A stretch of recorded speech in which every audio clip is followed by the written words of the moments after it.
Nausheen police सतह मुबैना मुक़ाबले में मार्ची वेलो जवान सदाम लाशारी जी भेनरनि ऐं शेरनि पारां क़त्ल जी जाच अदालत खां कराइण जो मुतालबो कयो पियो आहे। उन हवाले सां रिपोर्ट करे रहियो आहे यासिर कंडराणी।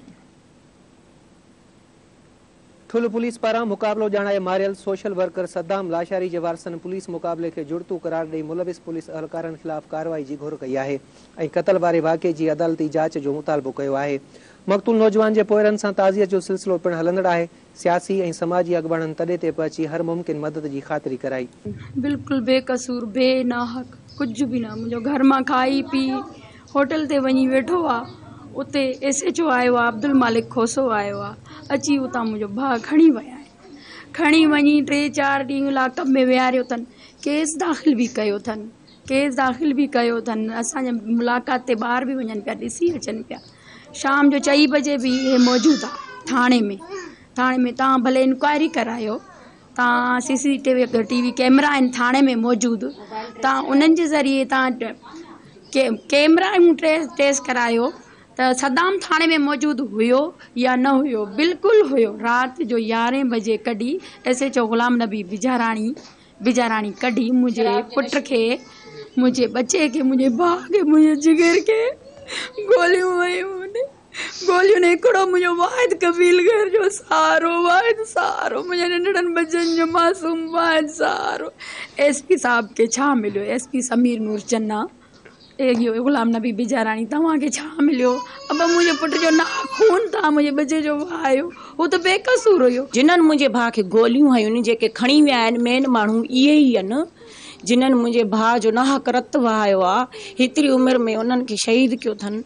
असांखे इंसाफ़ वठी ॾियो, न त अॼु मां क़ुर ॾेखारींदमि आला ऑफिसरान जेके बि आहिनि, जज साहब, IG साहब, कलाकूं उहो कातिल आज़ादु वेठो आहे। पंहिंजी थाणे में शराब पीए थो, चवे थो त हिकु लाशारी लावारिस मारियो आहे। मुक़ाबले में तूं कीअं मारियो आहे? तुंहिंजा माण्हू न मया आहिनि, तूं असांजो मारियो आहे।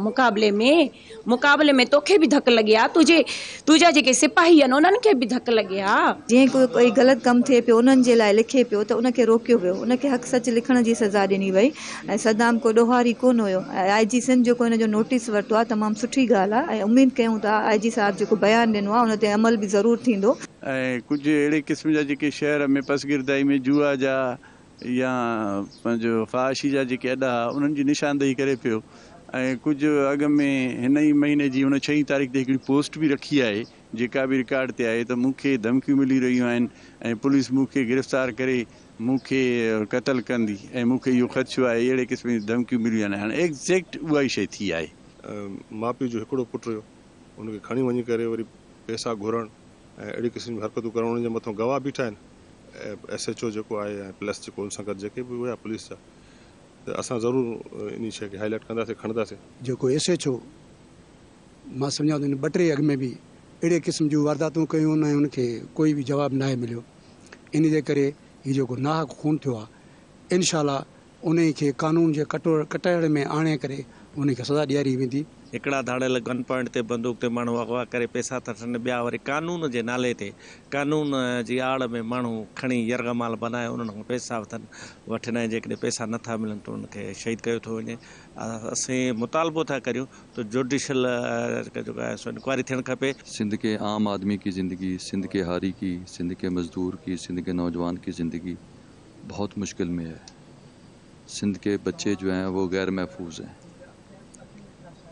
यहाँ पर जिस तरीके से पुलिसगर्दी हुई है, मेरे ख्याल में सिंध को जागना चाहिए। ज़रूरत इन ॻाल्हि जी आहे त नौजवान सदाम लाशारी खे मुबैना पुलिस मुक़ाबले में मारण वारे वाक़े जी आला सतही जांच कराए ज़िम्मेवारनि ख़िलाफ़ कानूनी कार्रवाई कई वञे। ॿी सूरत में सदाम लाशारी जे क़त्ल वारो वाक़ियो जुड़तो ई सम्झो वेंदो।